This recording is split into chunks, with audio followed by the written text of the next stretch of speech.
intended, and it can't be sustained long term.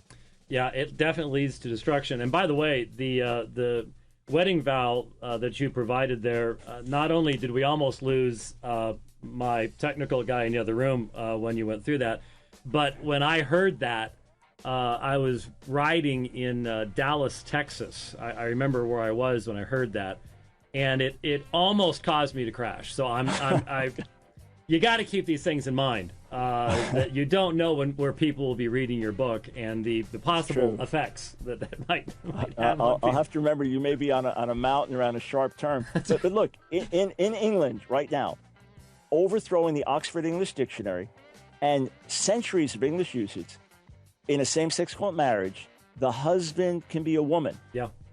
The wife can be a man. California law, they were pushing for a bill that would throw out distinctions on the birth certificate, but hang on, you have two lesbians. One is the mother, one is the father. You have two homosexual men, one is the mother, one is the father, if they're somehow bringing a kid into the world, and that's how they want the birth certificate filled out. So I have to always think this through to say it right, because everything in me wants to say it the other way. But you now have a situation where you can have male wives and female husbands and male mothers and female fathers. So words no longer have meaning. Right. N.T. Wright talks about the danger of redefining terms. He talks about Nazi Germany, how certain people were no longer human. Right. So I don't know what people are thinking. I mean, this is the thought process. Billy's a nice kid. He's gay. Billy gets picked on at school. Why can't Billy marry Bobby? Right. We gotta think a little bit more deeply than that. Well, the problem is we're not thinking. The confusion of emotion with thought is the very essence of the millennial generation, unfortunately, and that's the problem. Keep propagating the truth until the lies are dispelled. I get the principle, but obviously, again, I keep seeing the absolute dependence of all of this upon supernatural forces, because I mean, we're sort of in a situation where we look back, the truth was being proclaimed with clarity for so long, and this society is just doing I'm going to cover my ears, cover my eyes, I'm running from this as fast as I possibly can. Today, we're seeing every effort to speak the truth suppressed and mocked.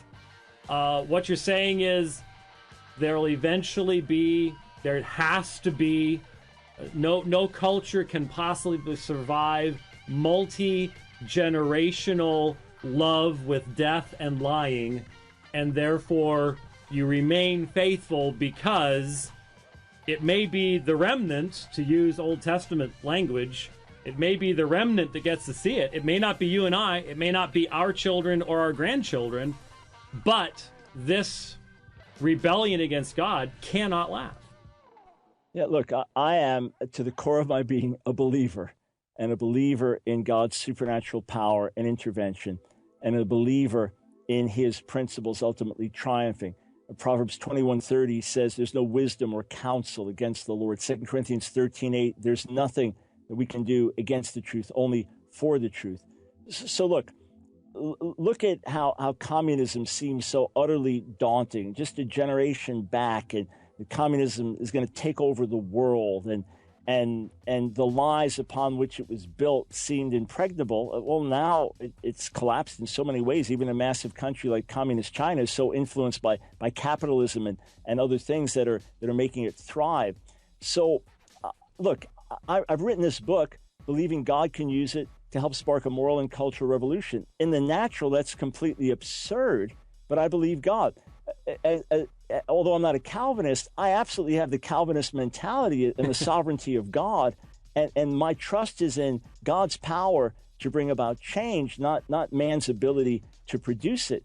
So I wouldn't have written this book and put it out unless I believe it's going to make an impact and plant seeds for the long term. And who knows what's going to happen in the short term, but I go through different major lies that are foundational for the gay revolution. The 1 in 10 lie, that 1 person in 10 is homosexual. Right. Young people think it's like 1 in 3. Yeah. That's how effective the media bombardment has been. a major survey in America, major survey in England, both put the number at 1.6% in the last year. Right. And now one from Australia, adding in bisexual, they put it at 1.8%. If you add in bisexual to the American survey, it puts in about 2.5%. So 1 in 40 or 1 in 50 people, as opposed to 1 in 10. The more that's realized, the weaker the argument is. When the whole idea of gay is the new black and one thing after another, we've seen what's happened with Planned Parenthood. We've seen how these sting videos in just a matter of weeks have done more to turn national sentiment and political sentiment against Planned Parenthood than years and years and years of hard pro-life work.